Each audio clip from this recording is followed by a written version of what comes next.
Well, repentance toward God is an actual orientation of heart that occurred.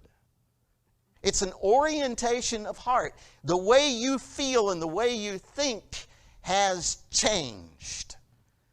That's the way God looks at it. And we're going to handle this in categories this morning. This morning's verses really break down nicely to show us what actual repentance looks like. And it's one of the closest places in the Bible that defines or lays out a theology of what a return to God looks like.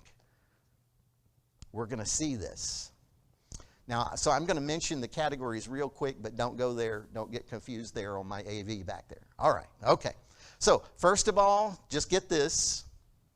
The categories start coming out like this when we talk about biblical repentance. Number one, it starts with God laying out his case to you. In other words, this is what I have against you. This is the conviction I wish for you to feel. That's the first thing, conviction. Okay, second, what does God do? He calls you back. He doesn't say, okay, get lost. You've made a mistake now. Get lost. But he calls you back.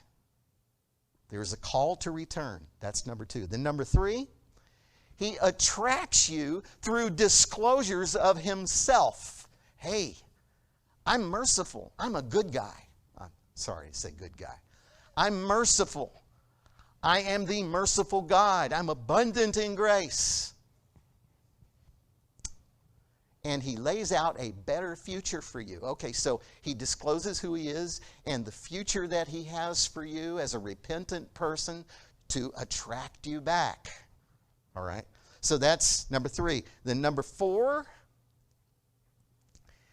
repentance sounds a certain way when it comes out of somebody's mouth. It is not couched and guarded with a bodyguard of excuses.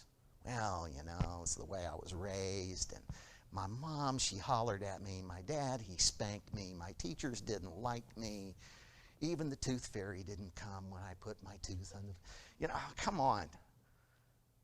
Repentance sounds a certain way. And then finally, repentance looks a certain way. Because we all know repentance doesn't mean much if it's just here with the mouth. There's something born out in the life. All right? So, 5 things. Conviction, number 1.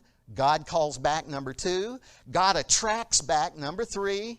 Repentance sounds a certain way, number 4. Repentance looks a certain way, number 5. And we're going to see all these just kind of nicely unfold in the verses that we're going to cover in Jeremiah 3, 6 through 4 this morning. Now, I want to warn you ahead of time, I'm going to skip some verses, otherwise we'd be here longer, okay?